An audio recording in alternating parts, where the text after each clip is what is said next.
একটা বাস্তব কথা কি জানেন? আল্লাহ মানুষকে দিয়েও পরীক্ষা করেন, আবার কেড়ে নিয়েও পরীক্ষা করেন।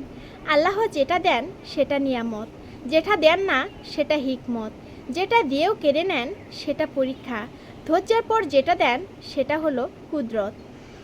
সুখ পেতে হলে রাত জাগবেন না, শান্তি পেতে হলে দিনে ঘুমাবেন না, প্রেম চাইলে আপনজনকে ছাড়বেন না, সম্পদ চাইলে অলসতাকে কখনোই প্রশ্রয় দেবে না, জ্ঞান চাইলে বই পড়া ছাড়বে না, আর ভরসা পেতে হলে সৃষ্টিকর্তাকে কখনোই ভুলবেন না।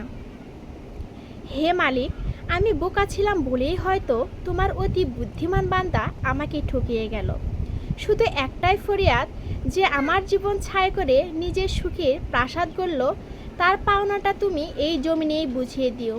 সে যেন হাড়ে হাড়ে টের পায় তুমি আছো, তুমি বিচারক, তুমি শ্রেষ্ঠ। যে ঠকে সে বোকা নয়, সে নিরুপায়। আর যে ঠকায় সে চালাক নয়, সে বেঈমান।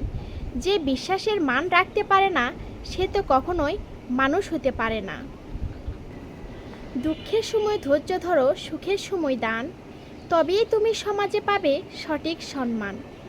টাকার অভাবে অন্ধ হয়ে কইরো না কাউকে অবহেলা, দিন ফুরালে বুঝতে পারবে দুনিয়াটা দুদিনের বেলা। সময় কারো একই থাকে না, ঘুরে যায় জীবনের চাকা। মনটা যদি পরিষ্কার থাকে তবে হবে না কিছু বৃথা। আজ একটা চরম সত্য কথা বলি শোনেন। মানুষ সবচাইতে মিথ্যা কথা বলে পবিত্র কোরআন শরীফ ছুঁয়ে, যা রাখা হয় বিচার কার্যালয়ে। আর মানুষ সবচাইতে সত্য কথা বলে মদের গ্লাস ছুঁয়ে, যা রাখা হয় সরবখানায়। আসলে কি জানেন তো, শপথ করে মানুষের চরিত্র কখনোই পরিবর্তন করা যায় না, যদি তার ভিতরে মনুষ্যত্ববোধ এবং অনুশোচনাবোধ না থাকে। একটা বাস্তব কথা কি জানেন? খেয়াল করলে দেখবেন সব কিছুর দাম বেড়ে গেছে, কিন্তু ম্যাচের কাঠির দাম এখনও 1 টাকা রয়ে গেছে। কারণ কি জানেন? যারা আগুন লাগায় এবং অশান্তি সৃষ্টি করে তাদের দাম কখনোই বাড়ে না। একটা বাস্তব কথা কি জানেন? নূপুরের মূল্য 1000 টাকা হওয়ার শর্তেও তার স্থান পায়, কিন্তু টিপের মূল্য 1 টাকা হওয়ার শর্তেও তার স্থান কপালে।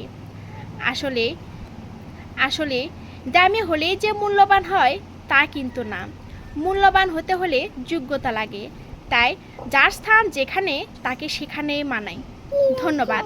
আজকের ভিডিও এই পর্যন্তই। আমি আবারও আসবো আপনাদের মাঝে নেক্সট ভিডিও নিয়ে। আমার ভিডিও কেমন লাগলো অবশ্যই আপনারা কমেন্টে জানাবেন। আর যারা ইতিমধ্যে আমার পেজটিতে ফলো দিয়েছেন তাদেরকে জানাই অসংখ্য ধন্যবাদ। আর যারা এখনও আমার পেজটি ফলো দেননি তারা অবশ্যই আমার পেজটিতে ফলো দিয়ে আমার পাশে থাকার অনুরোধ থাকবে। সবাই ভালো থাকবেন, সুস্থ থাকবেন। ধন্যবাদ।